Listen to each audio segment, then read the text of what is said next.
Good day, folks. Welcome back to my neck of the woods. My name's Deco, where I share my experience and my knowledge, hoping to lessen your learning curve along the way.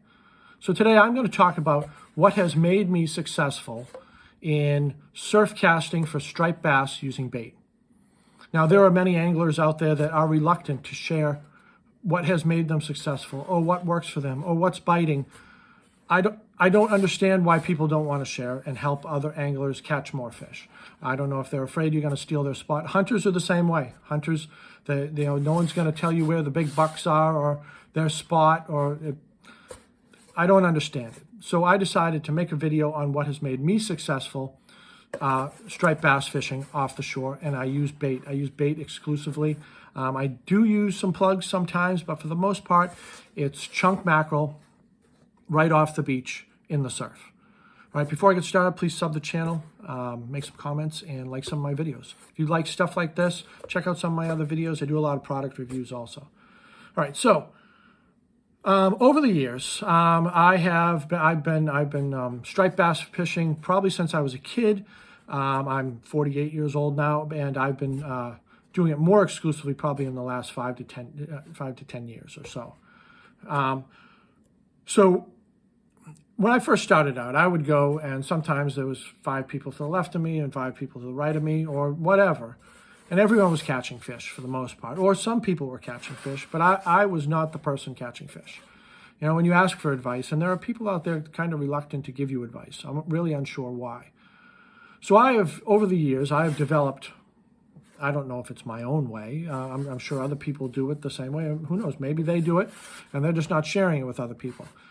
And a way that I fish for striped bass off the beach that has made me successful. Now when I go with my friends, so say I got 2 friends here and 1 friend there, I catch fish all the time for the most part, or at least get a bite every time I'm out, and not everyone catches fish. I'm the person catching fish now, and the other people maybe not so much. So I've decided to share what I do, and I think it's different. I think it's different. So obviously if you're clicking on this video, you're not catching fish. Now, maybe the fish just aren't there. You know, that could be it too. But if there are people catching around you, maybe you want to give this a try, and maybe give you some success. All right, so rigging the fish. I do not have a chunk mackerel here. It is December 21st in Massachusetts, and I don't have a fish. So for sake of demonstration, this paper towel roll is going to be my mackerel. All right, so you want to cut big chunks of mackerel.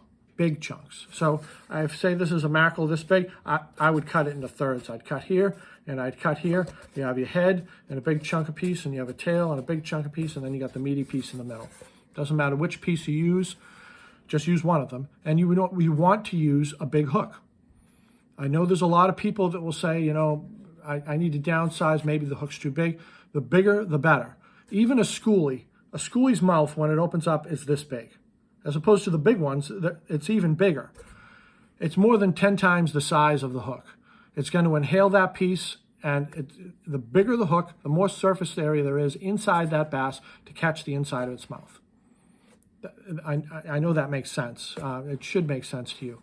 So the bigger the hook. I use an 8/0 circle hook. Circle hooks are required in Massachusetts, so I just use an 8/0 circle hook. If they don't have 8, I go up before I go down. And when you rig that fish, you want to rig it, I call it skin to skin. So say you cut a section off, right? And this is the meat right here, and this is the skin. Say this is the top of the piece right there. You want to take it, and you want to go through the skin, and you want to come back out through the skin. And that's going to anchor the hook in that fish. When you start going through the meat, like that cut piece on the meat or whatnot, so say this is a tail, right? And it's cut right here. A lot of people will go in there to make it more streamlined. They'll say, oh, it needs to be streamlined, because if that tail's on there, it's just going to spin. Who cares if it spins?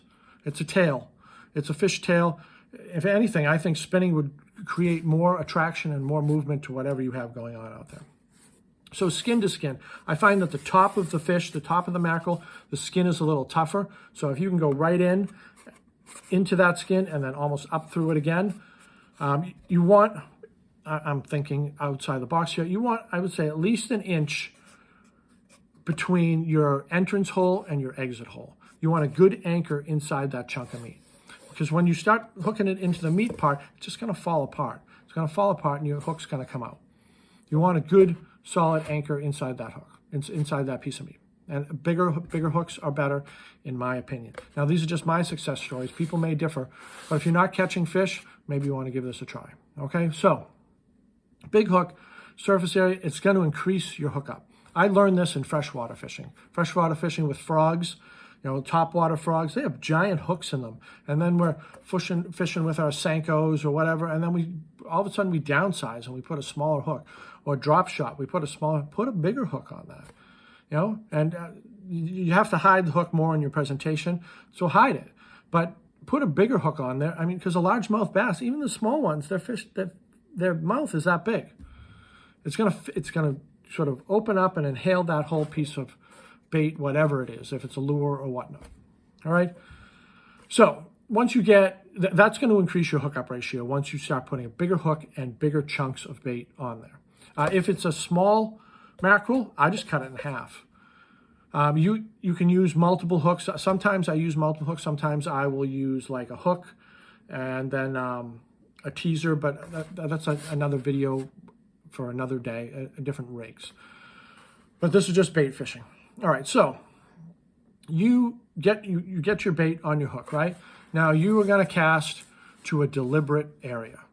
Now, I hope that you have read the beach. You've been there in low tide or high tide, and you've read an area, and you want to cast to a deliberate area. Now, sometimes there's wind, and sometimes there's current, and you want these big pieces of bait out there, right? And that's another thing. So I use a weightless. I don't use any weight unless there's some crazy current or wind. Then I will use something similar. I think it's called a fish finder rig. They use it in. That's what they call it in saltwater. It's a Carolina rig, as far as I'm concerned, where you just take a slip, like a sinker, and the line is able to go through that and go freely, but it does anchor it in one area. But for the most part, I want it weightless. I want it flowing through the surf. I want it flowing. I want it floating. And when I throw it out, I want it to maybe hit the water, float a little bit, and work its way down. That's what I want. I don't want it anchored to the bottom. If it's anchored to the bottom, you're not going to, first of all, the fish aren't going to see it as much. You're not going to cover as much water, and there's going to be less movement. So that fish has to swim by that specific area in order to see that bait, and then it has to bite it. If it's just out there in the current, flapping around, and it just looks like a big chunk of meat floating or moving in the surf, I think that is more appetizing to a fish, as opposed to just going by and just seeing something. It's just going to create more movement, more distraction, better profile, and it's going to cover more water. So when you throw it out to a deliberate area, right? And then what you do is when you bring it back in, you slowly jig it. And I mean, painfully slow, unless there's some crazy current, and then you have to say the wind's just blowing like left to right. Once you cast it, it's a mile to your left right there. That's when you want to add a weight to it. But a Carolina rig, or it's called a fish finder rig, you would use that. But what you want to do is you just constantly want to keep tension on that line. So I'll leave it out there. I'll cast it to a deliberate spot, and or say there is a bit of a current and I want to cast it directly in front of me, and it's going left to right. I'll cast it at like 2 o'clock, hoping it will make it into that spot. You got to do your homework, and you got to read the beach, and you got to figure out where your troughs are, your holes, and your spillways, because that's where the bait fish are going to be, and where the bait fish are going to be, the stripers are going to be there also. I'm going to do a whole nother video on reading the beach. But so you get your bait out there, right? And you want to slowly jig it in, slowly. So I will just constantly keep tension on that line. So if it moves a little bit, I'll reel it up, and I'll shake it just to make sure that I can still feel the bait. You don't want crazy slack on your line. So when that fish grabs it, you want it to run into kind of almost an immediate tension. Itchy nose. Almost an immediate tension. And then you're going to let it run with it, and then just let that rod load up. And with the circle hook, or if you're not using a circle hook, you're going to have to set that hook. But the circle hooks, for the most part, they kind of set themselves. You just a little backward pressure, and that's going to set it, and then it's into fighting the fish, and that's a whole nother story as far as letting them run and whatnot.